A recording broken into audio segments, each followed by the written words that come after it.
एहतशाम साहब, ये फाइनली बातें हो रही थी, इस पे पेशन गोइयाँ भी थी, 25 से पहले होगा नहीं होगा, आईनी तरमीम पास हो गई।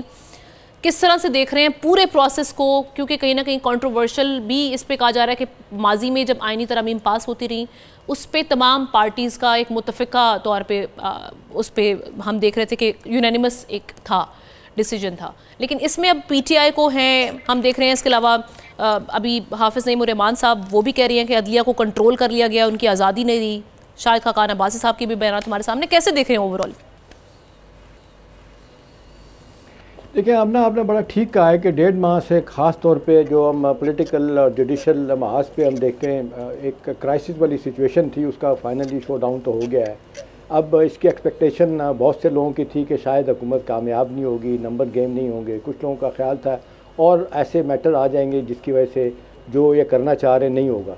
देखें, अब मेरे ख्याल में 4 टेक अवेज़ हैं, वक्त कम होता है, मैं जल्दी जल्दी बात करूँगा। देखें, पहली तो बात, सबसे अहम बात है जो कल शवाशी साहब ने, प्राइम मिनिस्टर ने बात की थी। उन्होंने कहा कि जो हुकूमत पे ख़तरात मंडला रहे थे वो ख़त्म हो गए। आपको पता है हमने ख़तरात क्या थे जिसका बार बार ख्वाजा से जिक्र करते थे, नए चीफ जस्टिस मंसूर अली शाह आएंगे, ऑडिट होगा इलेक्शन का और छुट्टी हो जाएगी हमारी, एक ये बड़ा ख़तरा था। दूसरी बात, मेरा ख्याल है हमने जो हुकूमत सबसे ज़्यादा जिस वजह से परेशान थी, अब ये ओपन सीक्रेट है कि वो मौजूदा इस वक्त जो हम देख रहे हैं अदलिया थी, सुप्रीम कोर्ट में जो लोग बैठे हुए थे लेड बाय मंसूर अली शाह, वो टोटली हुकूमत समझती थी कि वो पीटीआई के साथ खड़े हो गए। हमारे लिए टोटल जो इसको कहते हैं पॉलिटिकल स्पेस ख़त्म कर दी गई है, हम मनवर नहीं कर सकते, हर बात में ये लोग आ रहे हैं। तो देखें, जिस तरीके से आपने देखा कि वो एक काम दिखाया गया, और मंसूर अली शाह साहब जिस तरह आप देख लें रास्ते से हट जाएंगे, मेरा अपना ख्याल है, कुछ लोगों का भी ख्याल है। अब वो सीरियल मोस्ट वाला मामला तो ख़त्म हो गया, 3 नाम होंगे, और 3 नाम जो आ रहे हैं, मंसूर अली शाह साहब का भी नाम है, मुनीम अख्तर दूसरे नंबर पर, और तीसरे नंबर पर याहिया अफरीदी। मेरे ख्याल में याहिया अफरीदी का दूसरा नंबर है, क्योंकि आपको याद होगा जब पेशावर हाई कोर्ट से चीफ जस्टिस थे उनको यहाँ लाया गया तो मुनीब अख्तर से वो सीनियर थे, लेकिन उनको मुनीब अख्तर साहब को सीनियर बनाया गया। तो उस लिहाज से चांसेस यही हैं, कुछ लोगों का ख्याल है दोनों मुनीब साहब और मंसूर साहब शायद रिज़ाइन कर जाएंगे, या अफरीदी के ज़्यादा चांसेस हैं वो आ जाएंगे।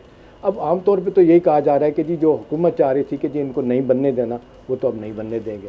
अब जिस अंदाज से अब काजी साहब साइड लाइन हुए, कुछ लोगों का ख्याल है दोबारा भी आईनी बेंच की जब बात होगी तो वो शायद उसको वाइट करेंगे। तो ये तो एक चीज़ हो गई साबित। और मेरा ख्याल है हमने ये मुकाफत अमल है जो लोग कह रहे हैं कि जो इन्होंने किया था मंसूर अली शाह ने, आपको याद होगा लाहौर हाई कोर्ट पे ये जब वहाँ से एलिवेशन हो के जज आपकी सुप्रीम कोर्ट बने थे मंसूर अली शाह, तो वहाँ पे आलिया नीलम, जस्टिस आलिया नीलम तीसरे नंबर पे थी, उनको ये चीफ जस्टिस बना के आ गए थे। ज़ाहिर आप देख लें फिर क्या हुआ, लोग वही बात करते हैं कि यहाँ जब आप लाहौर से आए थे तो आपने क्या किया, अब जहाँ आप सीनियर मोस्ट हैं तो आपको भी बनाया जाएगा। ये तो उस अंदाज से बात हो रही है। देखिए, पार्लियामेंट का वज़न जो हुकूमत समझती थी ना कि बिल्कुल उसको साइडलाइन कर दिया गया। आपको याद है जो ये 18वीं तरमीम के बाद 19वीं तरमीम अंगूठा रख के करवाई गई थी, वो यही थी कि पार्लियामेंट का रोल ख़त्म, पार्लिमानी कमेटी का रोल ख़त्म कर दिया कर। हुकूमत कहती है जो बार बार के सारी दुनिया में वैसे बात भी सही है कि पार्लियामेंट के लोग जो है ना वो ये सुपीरियर जुडिशरी में बंदों की सिलेक्शन वो करते हैं, और वो किस बुनियाद पे करते हैं, कितने फेवर में करते हैं, कितने करते हैं, आपको भी पता है, मुझे भी पता है। दूसरी बात है हमने मोरालिटी कोई चीज़ नहीं होती। देखिए, सियासत में अखलाकियात नाम की कोई चीज़ नहीं होती, ये बेरहम प्रोफेशन है। यहाँ पे जिसका दौर लगता है चल जाता है। चलें आप देखें पूरे अमेरिका में देख लें जिस अंदाज से आज डेमोक्रेट और रिपब्लिकन एक दूसरे को एक्यूज़ कर रहे हैं, एक दूसरे पर सख्त तरह के बहतान लगा रहे हैं। फिर आप देख लें हाल ही दिनों में 3 इलेक्शन हुए, इससे पहले 1.5 साल पहले जो बरतानिया में 4 प्राइम मिनिस्टर बदले गए, वहाँ पे आपको पता है कहते हैं पैसा भी चला, सब कुछ हुआ। इटली में जो खातून बन के आई है मलूनी, वो जिस तरीके से फार राइट आप जिसको कहते हैं खातून थी, तल्लुक़ रखती थी, उसको बनाया गया। बहुत सारे लोगों को पता है कि किस तरह बनाया गया। फ्रांस का इलेक्शन हुआ जिससे मैक्रोन साहब दोबारा जीते हैं, यहाँ पे भी फार राइट आ रहे थे, लेकिन देखा आपने क्या हुआ, वहाँ पे भी चक्कर चलाया गया, कुछ कहते हैं पैसा चला, इन्फ्लुएंस चला, बहरहाल फार राइट नहीं आए और मिडल के लोग ग्रुप के लोग वहाँ पे आ गए।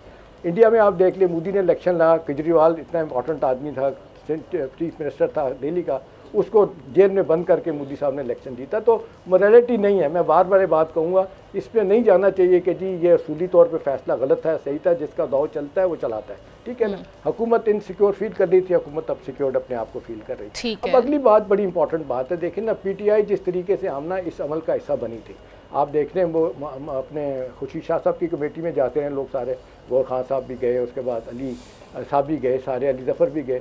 उसके बाद फिर आप देख रहे हैं मौलाना के साहब कितना थिक रहे और इवेंचुअली उन्होंने इतनी तारीफ़ की कि कोई बंदा सोच नहीं सकता कि जो इतने जानी दुश्मन है मौलाना कितनी तारीफ़ करेंगे। आपने देखा हमने कल जो प्रेस कॉन्फ्रेंस की गौर खान ने और मौलाना साहब ने, गौर खान साहब का इतना माज़त खान लहजा था, उन्होंने इतनी तारीफ़ की और साथ ये भी कहा जो मार्क माई वर्ड, वो कोट अन कोट वो कहते हैं हम अप्रिशिएट करेंगे कि आप जो हुकूमत को वोट कर रहे हैं, मतलब वो भी शायद यही चाह रहे थे, लेकिन उन्होंने कहा इनकी ज़ाती मजबूरी है, यही बात उन्होंने भी की अपना, क्या कहते हैं, मौलाना फजल रहमान ने भी। तो इस मौके पे मुझे तो वो जॉन एलिया का शेर याद आता है जो कहते हैं मैं भी कितना अजीब हूँ, इतना अजीब हूँ, खुद को तबाह कर लिया और मिलाल भी नहीं। आखिरी बात मैं करूँगा अब ना, एक लाइटर नोट पे, ये सांपों का बड़ा जिक्र हो रहा है, ठीक है ना, कोई कह रहा है दांत तोड़ दिए गए हैं, कोई कहता है जी जहर निकाल दिया गया। तो मुझे याद आ रहा है मुश्ताक यूजी साहब का एक कॉल, उन्होंने कोट करते हैं न्याज फतेहपुरी को, वो कहते हैं न्याज फतेहपुरी साहब के सांपों और मौलवियों की बेशुमार किस्में होती हैं, मगर कुछ सांप ऐसे होते हैं जो बेज़रर होते हैं। तो बुनियादी तौर पर सवाल तो यही कि अब व्हाट नेक्स्ट, मेरा ख्याल है हुकूमत के लिए आसानी पैदा होगी है, अच्छी बात है, पीटीआई आसानी पैदा होगी, आगे क्या मामला होंगे ये भी देखना होगा। डॉक्टर साहब एक तो पहली बात हम इसके वो तो प्रेडिक्शन कल के बारे में हम कोई प्रेडिक्शन नहीं कर सकते, लेकिन जिस तरीके से टफ टाइम देना चाह रही थी एहतजाज की सूरत में, एहतजाज पीटीआई करने में नाकाम रही, जितना गुस्से में पीटीआई के लीडर हैं उन्होंने सब कुछ सुना, गालियां। लेकिन अभी हमें रिएक्शन का भी वेट करना ना, वो मैं चाहूंगी मैं अगले सेगमेंट में रिएक्शन पे बात करूं। सब्सक्राइब करें और बेल दबाएं ताकि कोई खबर रह न जाए।